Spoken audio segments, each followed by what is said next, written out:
Kita masih membahas mengenai kelahiran baru dan pertobatan, saudara. Jadi setelah kita menjadi orang percaya ini, kita masuk proses menjadi manusia baru. Jadi 70 tahun, 80 tahun umur hidup kita itu waktu yang tersedia, yang diberikan Tuhan, supaya kita menjadi makhluk yang lain. Makhluk yang berbeda dari orang-orang yang tidak mengalami kelahiran baru. Makhluk ini disebut juga manusia Allah. Man of God. Dan orang-orang yang mendapatkan anugerah ini disebut sebagai umat pilihan. Umat pilihan artinya orang yang hidup pada zaman perjanjian baru, yang mendengar Injil secara lengkap, utuh, murni, benar, yang sehat jasmani dan rohani. Ini umat pilihan. Tetapi apakah umat pilihan ini betul-betul terpilih? Itu menjadi masalah lain. Jadi jangan berpikir kalau sudah menjadi umat pilihan pasti terpilih. Tidak. Banyak yang dipanggil menjadi umat pilihan, tapi tidak semuanya terpilih. Menjadi umat pilihan artinya, ingat tadi, hidup di zaman perjanjian baru, mendengar Injil secara lengkap dan benar, lalu sehat jasmani rohani. Dan ini orang-orang khusus. Ini yang ditunjuk punya pengalaman ini, atau punya kesempatan ini orang-orang khusus. Ini tergantung prerogatif Tuhan. Nabi-nabi dan orang-orang benar dulu ingin melihat yang kamu lihat, ingin mendengar yang kamu dengar. Mereka tidak mendengar, tidak melihat. Karena ini untuk kamu. Di bagian lain dikatakan dalam firman Tuhan, ini yang diselidiki oleh nabi-nabi, diselidiki oleh orang-orang saleh. Bila mana hal itu digenapi? Ini, soal ini. Mereka menantikan itu. Mereka mencari itu. Tapi kitalah ya, yang punya kesempatan itu. Nah, 70-80 tahun itu kita memang diberi kesempatan menjadi manusia baru. Dan orang-orang yang menjadi umat pilihan, yang meresponi anugerah itu, sehingga menjadi orang yang terpilih, itu akan memerintah bersama-sama dengan Tuhan Yesus. Jadi Tuhan memang mengunci manusia di usia 70 tahun. Lebih dari itu kebanggaannya penderitaan, ya. Tidak apa-apa, dimatikan aja. Nanti akan dibangkitkan. Yaitu mereka yang dihakimi menurut perbuatan, yang namanya tertulis dalam kitab kehidupan. Di satu masyarakat yang baru. Nah, Tuhan Yesus menjadi raja. Dan umat pilihan yang terpilih akan memerintah bersama-sama dengan Tuhan. Makanya konsep surga juga harus benar. Tidak boleh dipahami secara miskin atau dangkal bahwa di surga nanti kita hanya nyanyi-nyanyi. Nah, itu juga sudah salah. Sebuah pemerintahan. Dan kita orang-orang yang menjadi umat pilihan, yang diharapkan benar-benar terpilih, kita akan masuk dunia yang baru. Ya. Nah, kalau ada pemerintahan kan berarti ada semacam pengaturan, saudara. Kalau ada pengaturan berarti ada peluang ketidaktertiban, maka perlu diatur. Dan Alkitab mengatakan bahwa Tuhan akan memerintah dengan gada besi. Pemerintahan yang tegas tetapi tidak menyakitkan. Ya, itu pengertiannya. Untuk menjadi manusia lain ini, manusia baru atau manusia Allah ini, itu perlu proses. Dan orang yang masuk ke dalam proyek ini, itu orang-orang yang menjadi murid. Menjadi murid. Dan yang mau menjadi murid itu harus meninggalkan segala sesuatu. Harus meninggalkan segala sesuatu. Kan kalau konsep orang beragama, saudara, yang namanya bertobat itu kan menjadi baik. Ya. Dari manusia yang kurang baik atau tidak baik, menjadi manusia yang baik. Menjadi manusia yang santun, gitu. Jadi manusia yang jahat, yang kurang baik, menjadi orang yang baik.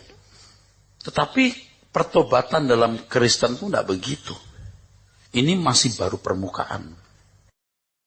Pertobatan Kristen itu, saudara, membongkar seluruh cara berpikir. Membongkar seluruh cara berpikir. Sampai nggak ada sisanya. Sampai nggak bersisa sama sekali. Jadi manusia lain. Karena memang ini orang-orang yang akan dimuliakan bersama Tuhan Yesus. Yang harus punya kualitas seperti Tuhan Yesus.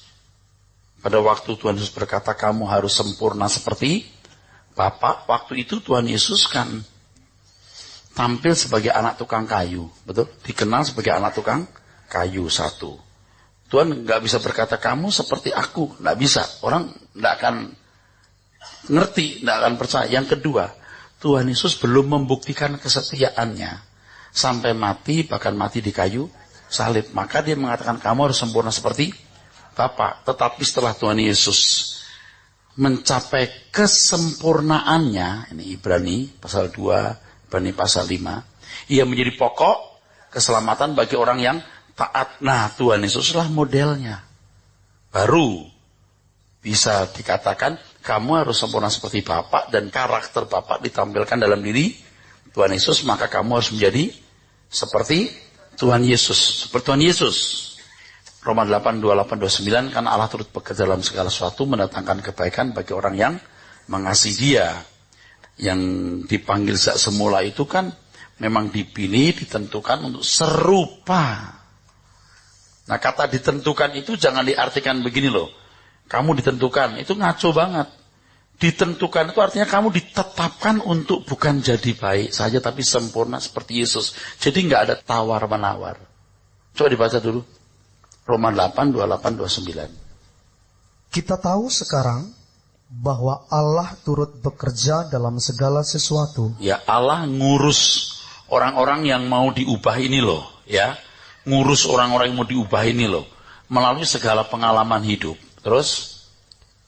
Untuk mendatangkan kebaikan bagi mereka yang mengasihi Dia, yaitu bagi mereka yang terpanggil sesuai dengan rencana Allah. Ya.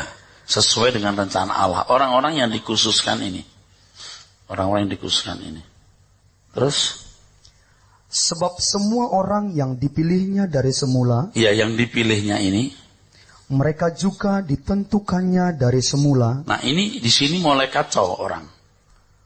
Tentu saya tidak bisa dan tidak boleh menjelaskan kata ditentukan hanya dari ayat ini. Harus dari seluruh isi Alkitab. Supaya fair ya. Supaya fair. Saya juga tidak mau cuman membuat satu statement tanpa landasan. Terus ulangi kalimatnya. Sebab semua orang yang dipilihnya dari semula. Dipilihnya, ini tentukan. Ada orang-orang yang hidup di abad 1, 2, 3, 4 bukan sebelum Masehi. Nanti ada orang yang hidup di abad 20, 21. Itu lahir orang-orang ini Allah yang menentukan. Kenapa tidak lahir pada zaman Alexander the Great? Kenapa Anda nggak dilahirkan di zaman batu? Nah, itu Allah yang menentukan. Terus? Mereka juga ditentukannya dari semula untuk menjadi serupa dengan gambaran anaknya. Didekrit untuk serupa.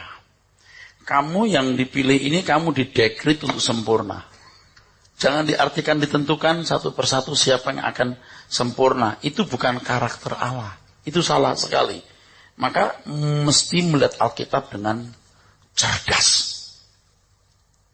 Kalau hanya melihat ayat ini sepotong kan orang berpikir tuh Allah menentukan. Bukan maksudnya.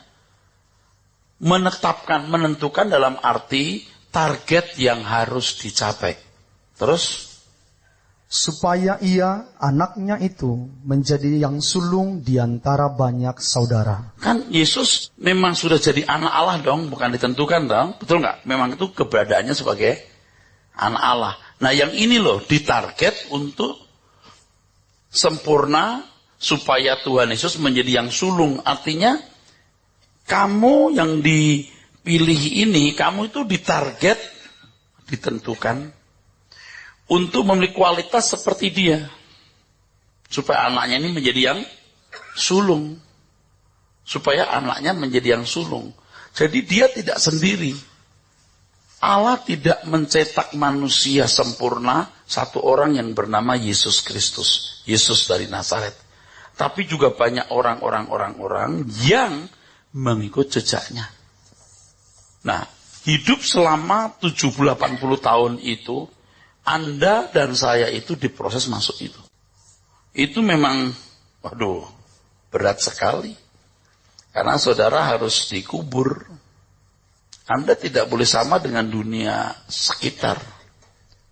Sebenarnya saya sadar sepenuhnya hal ini kan belum lama, saudara. Belum lama.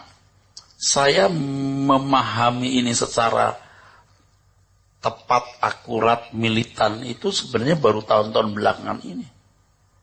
Saya kira Bapak Ibu yang mengikuti pelayanan saya melihat itu perubahan-perubahan yang sangat signifikan. Sangat signifikan. Makanya kalau Anda termasuk orang yang dipilih, Anda menghargai anugerah itu, Anda harus menyerahkan diri ke kawah candra di muka ini. Harus masuk kawah itu, memang itu digodok. Nah di sini Tuhan tidak membuat sulapan. Nah kalau Anda sudah terlanjur berpacaran, bercinta dengan dunia, udah tidak bisa lagi. Bahannya sudah rusak. Saya saja sudah nyaris nggak ketolong, saudara. Nyaris saja, karena saya kemudian memaksakan diri saya untuk sweet balik. Ya. Dan proses ini lewat proses kelahiran baru. Ya. Proses kelahiran baru. Anda orang Kristen yang baik, betul. Tapi sampai lahir baru belum. Sebab kalau semangat agama, kesetiaan agama nih, itu bukan hanya saudara sebagai orang Kristen. Anda tahu tetangga kita kalau bikin acara ceramahan. Itu juga dari sore jam 7 sampai jam 11 malam loh. Itu bukan sejam setengah seperti kita, bisa 3-4 jam loh. Betul nggak? Setia loh mereka. Sore-sore udah bawa peralatannya, begitu loh. Semangat seperti itu semangat religius yang dimiliki semua orang. Anda pun juga bisa. Cuman Anda ke gereja. Itu belum tentu Anda lahir baru. Lahir baru itu sesuatu yang berbeda, yang pertaruhannya luar biasa. Dan rata-rata Anda tidak berani. Rata-rata orang tidak berani. Orang mau wajar-wajar saja hidup. Yang ini harus berani tidak wajar. Tapi bukan jadi orang aneh loh saudaraku. Ya. Tadi saya sempat singgung satu ayat di Ibrani 5 ayat 7. Ya ini mesti dibaca ya. 7-9. Saya cuma mau menegaskan bahwa Allah Bapa tidak ingin hanya memiliki satu anak, ya, tapi cuma punya banyak anak. Tuhan Yesus menjadi yang sulung. Jadi kalimat dia menjadi yang sulung di antara banyak saudara, itu mengandung makna Allah mengharapkan ada manusia-manusia yang dilahirkan, yang dicetak menjadi manusia sempurna. Tahu? Kalimat itu sebenarnya memiliki indikasi ke situ. Ia menjadi yang sulung di antara banyak saudara. Diharapkan ada orang-orang seperti dia. Bukan hanya satu yang bernama Yesus ini. Tapi orang-orang yang mengikut dia. Dan ini memang tidak banyak. Orang yang mau begini ini memang tidak banyak. Saya tidak tahu apakah saudara mengerti yang saya maksud begini. Kalau Anda masuk proses ini nanti Anda akan mengalami yang namanya meregang nyawa. Anda seperti dicabut gitu. Dunia itu harus ditinggalkan. Keindahannya kan pudar. Anda harus mematikan daging. Wah itu sakit tuh. Itu sakit. Dan itu harus proses. Itu tidak bisa satu langkah gitu. Jebret gitu. Enggak, itu proses. Dan tidak banyak orang yang mengalami ini. Mestinya gereja itu pusat pelayanan untuk melahirkan orang-orang seperti ini. Setiap minggu ketika firman disampaikan tuh, orang itu dilahirkan baru. Gitu. Baca Pak. Ibrani 5 ayat 7 sampai 9. Dalam hidupnya sebagai manusia, ia telah mempersembahkan doa dan permohonan dengan ratap tangis dan keluhan kepada Dia yang sanggup menyelamatkannya dari maut, dan karena kesalehannya ia telah didengarkan. Dan sekalipun ia adalah anak, ia telah belajar menjadi taat dari apa yang telah dideritanya, dan sesudah ia mencapai kesempurnaannya, ia menjadi pokok keselamatan yang abadi bagi semua orang yang taat kepadanya. Oke. Tuhan Yesus belum bisa berkata, kamu harus sempurna seperti aku sebelum dia lulus. Betul nggak? Ingat tadi, sekarang dia lulus. Nah, tadi saya singgung bahwa pertobatan Kristen itu bukan seperti pertobatan agama lain ya. Atau pertobatan pengertian umum yang tadinya nakal, jahat, sekarang berhenti dari kejahatan, nakal itu lalu jadi orang baik. Itu kulit. Itu kulit. Ya kita harus punya kulitnya. Kalau punya isinya tanpa kulitnya juga ya tidak bisa. Itu juga kita miliki. Tapi harus mendalam, saudara ya. Ingat pertobatan itu metanoia. Apa itu metanoia? Ingat? Pembaharuan pikiran. Yang saya ngomong ini dogma. Dogma itu harus diajarkan dengan cara ini. Yang dulu saya tidak kenal. Dulu saya pikir yang namanya dogma itu mengajarnya harus dengan bahasa-bahasa akademis teologis gitu, yang ruwet. Inilah dogma dengan kemasan yang bisa diterima oleh semua orang atau hampir semua orang. Ya. Dan untuk pembaharuan pikiran itu dibutuhkan pencerahan.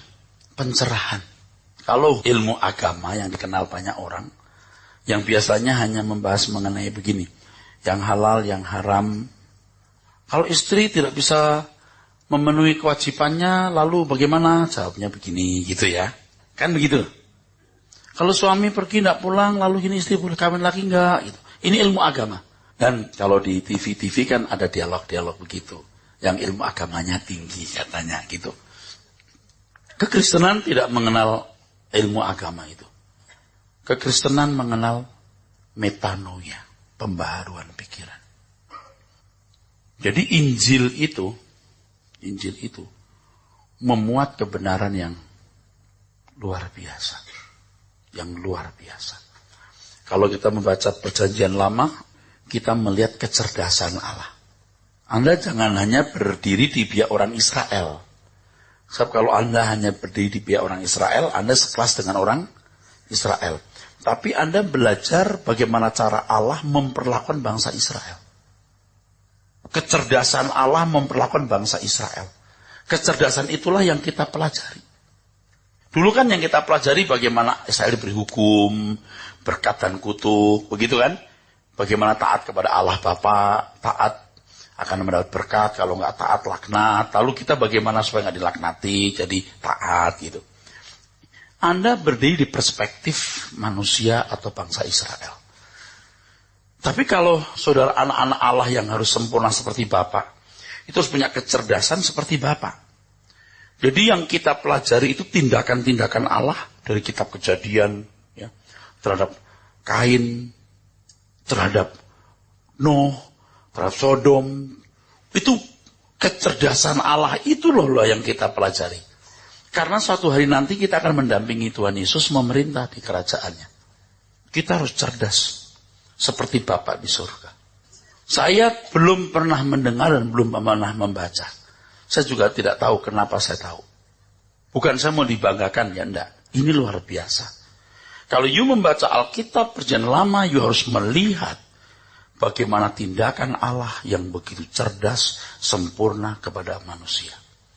Begitu you masuk Perjanjian Baru, you harus menempatkan diri sebagai orang yang menjadi objek firman Tuhan Yesus. Kita bisa melihat tindakan Tuhan Yesus yang cerdas, karena memang kita harus seperti dia. Tapi juga objek dari penerima firman yang disampaikan Tuhan Yesus. Nah, dengan hal ini dibutuhkan kecerdasan. Untuk punya kecerdasan, ya kembali ke Lukas 16 ayat 11, Anda tidak boleh materialistis. Barang siapa tidak setia dalam hal mamon yang tidak jujur, dia tidak dipercayai mengenal kebenaran harta yang sesungguhnya. Tidak bisa. Maka di Lukas pasal 14 ayat 33, perhatikan, barang siapa tidak melepaskan diri segala milik, ia tak dapat jadi muridku. Muridku. Dia nggak bisa diubah. Saya yakin sebodoh apapun Anda, karena tidak berpendidikan tinggi, you duduk manis di sini, you akan ngerti. Dan Anda bisa bingung kenapa saya bisa ngerti. Percaya deh, Anda tidak perlu punya gelar sarjana. Walaupun tentu kecerdasan secara umum akan sangat membantu. Tapi yang ini akan luar biasa karena ada pewahyuan-pewahyuan. Nah, yang dibutuhkan di sini itu pencerahan itu. Pencerahan itu membuka pengertian kita terhadap kebenaran. Sampai Anda merasa setiap kali mendapat pencerahan Anda seperti dilahirkan. Seperti dilahirkan. Seperti dilahirkan. Dan saya mengerti ini bukan teori, saya mengalami. Jadi seperti dilahirkan baru. Itu perubahan akan sangat berarti gitu. Seperti dilahirkan. Ketika kita memahami kebenaran lalu kita sadar gitu, atas satu kebodohan atau ketidakmengertian kita, lalu kita berkata, ya Tuhan ampuni aku. Itu pertobatan. Ini tentu sudah lewatin kulitnya ya saudara. Artinya dosa-dosa umum harus sudah ditinggalkan lah ya. Udah harus masuk ke wilayah ini harus udah bener ya saudara. Atau kadang-kadang bisa berjalan seiring. Tapi pasti gak akan bisa tahan tuh dosa dalam dagingmu. Gak akan bisa tahan. Gak akan bisa bertahan itu. Itu akan menyiksa. Menyakitimu. Akan menyakitimu. Maka kalau Anda mendengar firman ini, Anda yang masih muda-muda begini nih, Anda kan luar biasa. Karena Anda masih bisa dibentuk lebih gampang. Ya. Yang muda-muda kan dibentuk lebih gampang. Asal Anda tekun terus ya, dengar terus. Menjadi manusia Allah, itu yang penting. Jadi kita nggak lagi menghargai materi. Bukan kita buang materi kita gunakan untuk mengabdi. Tapi jangan menghargai materi sampai proses pemuritan itu tidak berlangsung dengan baik. Nah, kalau kebenaran diajarkan seperti ini, Anda ngerti kan? Nangkep nggak? Anda baca buku-buku doktrin, Anda pusing. Pertobatan dijelaskan panjang lebar. Nggak buat orang bertobat. Kenapa? Nah, saya udah baca itu. Saya kuasai itu, saya susun itu bahan-bahannya. Ternyata begini aja. Tapi bisa menemukan begini juga. Lewat sebuah harga mahal yang harus dibayar, saudara. Kalau saudara pinter-pinter gitu, sekolahnya bagus, pendidikannya tinggi, Anda tidak memakai kecerdasan Anda itu untuk belajar firman, wah, sangat disayangkan, saudara. Sangat disayangkan. Ada yang tidak cerdas secara umum, yang pendidikannya rendah, tentu penyerapannya itu berbeda. Ya. Penyerapannya itu berbeda. Anda yang berpendidikan baik itu akan lebih bisa menyerap gitu. Dan yang kedua akan lebih bisa mengajar. Akan menyampaikannya kepada orang lain lebih bisa. Lalu Anda berpendidikan tinggi, cerdas, tapi Anda tidak menghargai kebenaran ini. Anda itu sampah nanti. Jadi kelahiran baru itu sebuah misteri. Kita tidak bisa dengan mudah bisa mengatakan Anda lahir baru atau belum. Dan menurut saya, boleh saya ngomong? Di gereja-gereja itu sedikit orang yang lahir baru. Karena apa? Pendetanya itu belum lahir baru. Dia bisa bicara mengenai kelahiran baru. Dia bisa bicara mengenai pertobatan. Dia bisa ceramah mengenai itu. Saat berkabar itu buku disusun. Cuman saya mau tanya, kamu rela nggak hidup nggak wajar di dunia? Belum lahir baru. Bapak jangan menghakimi orang. Tidak ada yang saya hakimi. Nah, tadi ngomong apa? Seperti zaman dulu ada 12 orang, 1 Yudas. 10% lah itu. Nah, kalau sekarang dengan kemampuan menganalisa dan membedakan roh seperti ini, saya mendengar khotbah orang kan langsung tahu, kamu itu duniawi. Langsung kamu tidak lahir baru. Itu jelas. Saya cuma membedakan, itu belum lahir baru. Paulus juga membedakan, dia berkata, kamu jangan dengar tuh anjing-anjing gitu. Betul nggak? Paulus juga ngomong. Tapi kan Paulus bukan Paulus. Ya bukan, tapi kan mirip. Artinya pemberita firman dong, iya kan? Kalau palsu saya bilang palsu, racun saya bilang racun dong. Nah tadi saya berkata bahwa Injil itu kuasa Allah yang menyelamatkan. Roma 1, 16, 17. Kan sarana kelahiran baru itu firman. Kamu dilahirkan bukan dari benih yang fana, tapi dari benih yang tidak fana, yaitu firman Tuhan. Jadi yang melahirkan kita itu firman. Firman yang mana dulu? Baca bro. Roma 1 ayat 16, 17. Sebab aku mempunyai keyakinan yang kokoh dalam Injil, karena Injil adalah kekuatan Allah yang menyelamatkan setiap orang yang percaya, pertama-tama orang Yahudi, tetapi juga orang Yunani. Sebab di dalamnya ada kebenaran Allah yang bertolak dari iman dan memimpin kepada iman, seperti ada tertulis, orang benar akan hidup oleh iman.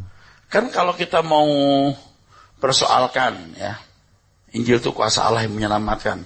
Injil itu yang mana sih Injil itu? Itu Matius, Markus, Lukas, Yohanes. Kok gitu doang menyelamatkan? Betul nggak? Gitu doang yang bagaimana? Kamu tidak melihat. Itu di lock itu. Mesti bisa menemukan crack-nya, dibuka dulu. Nanti kalau terbuka satu, nanti yang terbuka gitu. Tak, tak, tak. Wah, hebat. Anda kan sering mendengar suara kebenaran tuh. Yang dari dulu Kristen atau dari dulu pernah melayani atau bahkan di sini ada beberapa pendeta ya. Anda kan tahu tuh, satu dibuka, yang lain nggak terbuka, terbuka, nggak habis-habis. Injil itu apa kok menyelamatkan? Kebenaran yang mencerahi pikiran kita. Kenapa Tuhan berkata keselamatan datang dari bangsa Yahudi? Kenapa? Gitu kan ya? Harus tahu dong. Itu luar biasa. Luar biasa. Bukan orang yang sehat yang perlu dokter. Itu kata-kata yang mengandung kebenaran. Banyak kebenaran dibuka di situ. 1 Petrus pasal 1 ayat 23. 1 Petrus 1 ayat 23, Saudara. Karena kamu telah dilahirkan kembali bukan dari benih yang fana, tetapi dari benih yang tidak fana, oleh firman Allah yang hidup dan yang kekal. Ada kalimat kunci yang sering saya kemukakan di mana-mana. Ini saya ingatkan lagi. Kalau kita membaca ini kan kita serap seakan-akan untuk kita ini loh ya. Karena kamu, kita sekarang telah dilahirkan kembali bukan dari benih yang fana, tapi dari benih yang tidak fana oleh firman Allah yang hidup. Ayat sebelumnya, kamu telah ditebus dari cara hidup kamu yang sia-sia. Udah otomatis untuk kita gitu. Kita lupa bahwa ini ayat ditulis untuk orang-orang Kristen yang kehilangan harta, kehilangan anak, kehilangan nyawa. Kristen yang teraniaya, yang habis-habisan. Bukan Kristen hari ini yang kaki sebelahnya di dunia, kaki sebelahnya di gereja, bro. Betul-betul dilahirkan baru. Mereka telah mempertaruhkan hidup habis-habisan. Mereka telah dilahirkan baru. Bukan untuk orang-orang sekarang yang kakinya sebelah di dunia, kaki sebelahnya mau ke Tuhan gitu. Bukan, ini orang yang udah all out, habis-habisan buat Tuhan. Banyak orang tuh tidak menghargai Injil dengan benar. Gak ngerti harga yang harus dibayar gitu. Apalagi kalau gereja jadi bisnisnya pendeta. Ya sudah. Takut jemaat kabur, takut aktivis membelot, takut kehabisan dana. Wah udah rusak. Jadi kalau saya boleh jujur ungkapkan isi hati, begitu saya lihat sekian ribu, takut saya. Takutnya di mana? Gimana bisa ngerubah orang sebanyak ini? Ini bagaimana diubah? Sekarang sekian ribu. Dengan aktivis-aktivis yang sebagian juga masih duniawi. Belum mulutnya bocor, belum. Waduh. Nggak karu-karuan, lalu mau ngapain gitu loh. Lalu departemen bikin acara, saya mesti ditarik khotbah supaya yang nggak hadir banyak. Lalu seneng kalau yang hadir banyak. Cuma mainan, lalu saya jadi mapetnya. Takut lihat begini, saudara. Kalau dulu kan nggak takut. Wah, pokoknya semua dimanfaatkan aja. Digunakan, diperdayakan untuk itu. Yang namanya pelayanan, pekerjaan Tuhan. Di balik itu saya yang paling diuntungkan, ya enggak? Loh iya loh, saya gembalanya, saya pemimpinnya. Saya yang punya kuasa. Duit berapapun saya yang punya hak untuk mengatur. You boleh kasih usul, kalau saya bilang tidak, you gak boleh larang saya kan.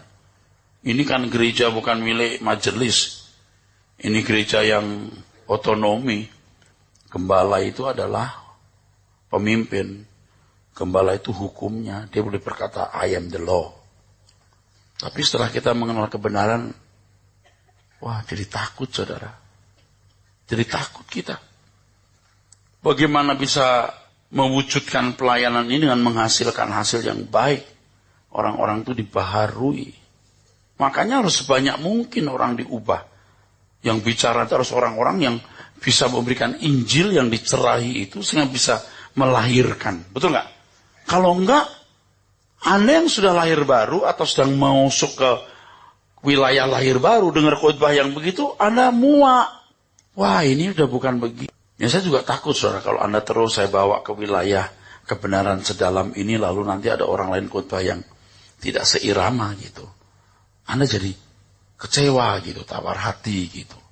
Makanya kan itu harus kerja keras mengejar ketinggalan ini.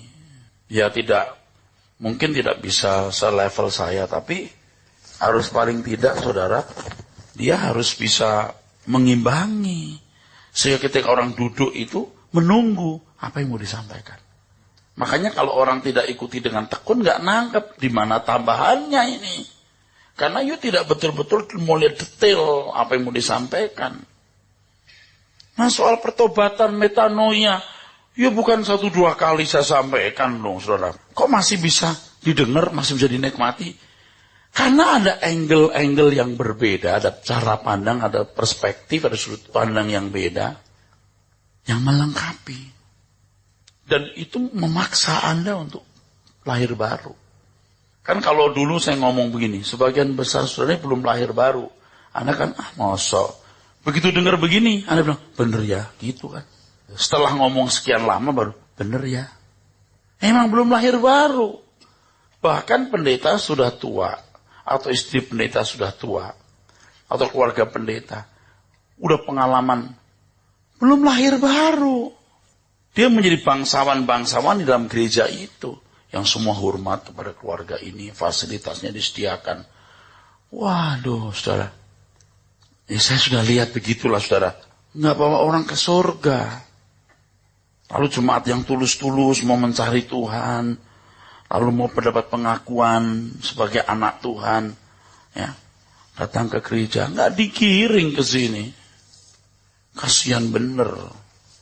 Nggak digiring. Kasihan banget saudara. Oleh sebab itu, apakah khotbah yang disampaikan benar-benar firman Tuhan? Karena iman datang dari pendengaran dari firman Kristus. Bila khotbah yang disampaikan adalah firman Tuhan yang murni, maka produk pertobatannya produk yang benar. Pikiran yang dicerahi, itu pertobatan yang benar.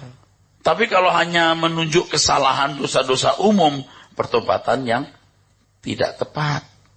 Tapi firman yang murni melahirkan petobat sejati. Petobat sejati akan memiliki perasaan miskin di hadapan Tuhan. Itu arah perubahannya terus masuk ke dalam persekutuan dengan Tuhan. Tetapi pertobatan semu berorientasi pada masalah-masalah moral, masalah-masalah duniawi, dan kadang-kadang pertobatan itu hanya didorong oleh kesulitan hidup. Jadi orang jahat itu kan nggak enak, Pak. Betul nggak? Nggak enak, jadi orang jahat itu nggak enak. Orang terlibat dalam pelacuran, perjudian, itu nggak enak. Narkoba atau apa, nggak enak. Lalu bertobat, jadi orang baik ke gereja, disambutlah sama gereja. Oh udah bertobat, ayo melayani Tuhan. Tapi tidak digiring sungguh-sungguh menuju keselamatan yang Tuhan ajarkan ini. Kadang-kadang kalau sudah lihat artis-artis itu ya yang bertobat katanya rajin ke gereja itu ya. Mungkin cuma mau menebus dosanya aja gitu loh. Tingkah polanya di dunia artis yang nggak bener, yang nggak dilihat orang, dia tutupi. Kawin dengan agama lain, lalu dia mau rajin ke gereja. Oh dia ke gereja. Nggak ada apa-apanya lo ke gereja itu. You mau nutupi kesalahanmu, mau membuat sejahtera hatimu dengan ke gereja. Persekutuan lalu bersaksi nyanyi. Ya. Jangan dipakai. Nggak butuh nonit yang begitu-begitu. Kalau dulu kita senang lihat begitu, wah dia tuh rajin ke gereja loh, dia nyanyi loh. Dia cuma mau membuat hatinya sejahtera, menutupi kesalahannya saja. Tidak bermaksud untuk menutupi kesalahan, tapi biar dia sejahtera aja. Kesalahanmu itu ya terlalu besar. Kalau kamu betul-betul mau bertobat, nggak cukup dari rajin ke gereja, terus nyanyi di gereja, gitu. Nggak cukup. Robah hidupmu seluruhnya, sampai landasannya, dasar berpikirmu, platform berpikirmu dibongkar semua. Nah di situ dibutuhkan firman yang murni.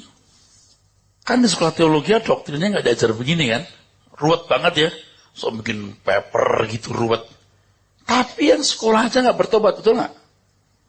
Ya udah lulus terus khotbah, lalu minta fasilitas, lalu menikah, lalu khotbah, lalu orang sakit didoakan. Lalu... Itu mah pekerjaan agama nih. Coba kalau yang diajarin begini, ini nggak bisa menghindar. Ini kan baru satu aspek. Kan kalau dilengkapi oleh khotbah-khotbah sebelumnya kan, waduh, tidak cinta dunia dan lain-lain gitu. Harus rela mengorbankan diri buat Tuhan itu rela. Harus rela jadi korban kalau melayani Tuhan itu. Ya. Bukan makan korban.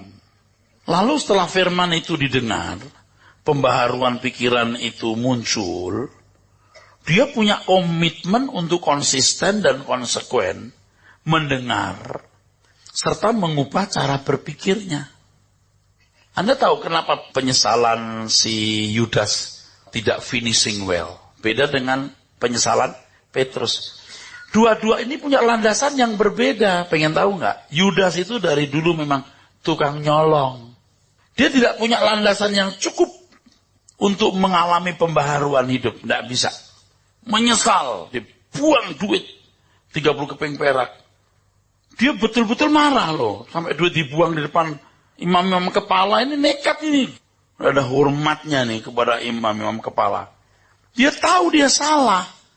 Dia berkata, aku menyerahkan darah orang yang tidak bersalah. Ini duitnya. Ya enggak bisa, udah dieksekusi. Gitu. Petrus beda, dia menangis terseduh-seduh, dirubah. Landasan berpikirnya itu dua ini beda. Makanya enggak bisa bilang gini, Roh Kudus berkuasa, jamahlah robah, total radikal. Harus ada platform yang benar. Maka pendidikan anak-anak, remaja, pemuda itu penting. Nah sekarang ibu-ibu nih ya, bapak-bapak yang rajin sekali ke suara kebenaran ini. Saudara kan sadar nggak? Platformnya lagi dibongkarin terus gitu. Terus diaduk-aduk. Kan gitu. Nah itu berasa. Itu. Coba dari kecil dididik begitu. Bener. Dulu ya, ini kesalahan konyol banget ya. Waktu saya masih jadi pimpinan sekolah Alkitab ya. Atau sebelum jadi pimpinan di sekolah itu. Kan saya juga bertugas mewawancarai interview calon mahasiswa. Kalau kita tanya begini, Anda sudah lahir baru? Kalau jawabnya, sudah. Saya tanya lagi, kapan? Harus ada jawaban spesifik. Pada waktu ada KKR di gereja kami, atau pada waktu, oh udah, ini udah. Tapi kalau ada yang berkata begini, sudah Pak, sejak kecil memang saya Kristen. Oh, belum lahir baru. Aduh, saya bagaimana bisa berpikir itu loh dulu loh. Padahal sudah master teologi ya loh. Betul nggak? Ditanya begitu kan? Kok saya bisa loh? Nanti jadi di dalam, kan ada nilai bahasa Inggris, pengetahuan umumnya, PA-nya, terus hasil interviewnya, bertobat belum? Belum. Meragukan. Sudah. Jadi yang dari kecil memang udah Kristen Pak, saya cita-cita jadi pendeta. Ini pasti cuma mau cari hidup. Belum. Meragukan. Itu kesalahan, bisa salah fatal begitu. Justru yang dari kecil Kristen, dia punya platform yang bagus. Terus dikasih kebenaran, diubah. Sekarang dari seorang pecandu narkoba, 6 bulan direhabilitasi. Keluar sekolah Alkitab sambil, kalau tanya gini, kalau ditanya, kamu udah bertobat? Sudah. Pada waktu itu saya bilang, dijamah Tuhan. Sudah. Ini yang jadi bikin masalah banyak juga anak-anak begini sekolah Alkitab. Ada yang sudah sekolah Alkitab, itu masih mabok. Waduh saudara, kalau ada orang ada jenuhnya, ada kecewanya, bisa balik lagi. Atau yang bekas preman gitu. Wah, nunjukin premannya, ngajak ribut sama teman-temannya. Tapi kita tulis sudah lahir baru. Sudah. Karena kalau dia bersaksi, sudah Pak, waktu itu Pak, saya dijamah Tuhan waktu KKR itu. Saya menyerahkan diri Tuhan. Biar saya hidup untuk Tuhan saja Pak. Lahir baru. Waduh, konyol sekali itu. Tapi anak-anak yang dari kecil Kristen memang suasananya baik. Beda. Yang kita bilang meragukan. Nah sekarang saudara lihat diri sendiri. Meragukan. Sudah. Atau belum. Periksa sendiri-sendiri saja situ. Diharapkan dengan 70 tahun umur hidup kita itu saudara. Kita bisa sampai tingkat pertobatan yang sungguh. Dan pertobatan yang sungguh itu nggak dilihat. Pasti dilihat. Dilihat dari buah. Buah-buah di sini bukan hanya tindakan perbuatan baik, tapi karakter Kristus yang agung di dalam diri orang itu. Makanya sekarang yang berat dalam pelayanan adalah ketika kita harus berani berkata, jika Tuhan Yesus hidup pada zaman sekarang, Dia seperti aku. Itu. Kalau Anda tidak berani berkata begitu, Anda memang gak punya niat lahir baru. Kalaupun sekarang belum berani, tapi satu hari Anda harus berani ngomong. Dan mempersiapkan diri untuk bicara begitu. Kalau Tuhan Yesus hidup pada zaman sekarang, ya seperti aku. Wah, saya juga sebenarnya gak berani-berani amat, saudara. Agak maksa diri juga gitu. Tapi ya harus berani. Ingat, kalau kamu mengaku tidak berdosa, kamu menjadikan Allah pendusta. Ingat tuh? Oh begini nih modelnya orang yang dijamah Tuhan Yesus. Nah, bohong dia. Begini modelnya. Nggak beda sama yang lain. Paling lebih buruk. Reputasi Tuhan rusak. Yesus itu pendusta. Begini nih hasilnya. Lalu gimana kita bisa bilang dia jalan keselamatan.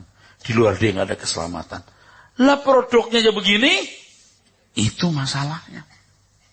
Tapi kalau menghasilkan buah ini. Itu produk yang benar. Memang tidak banyak.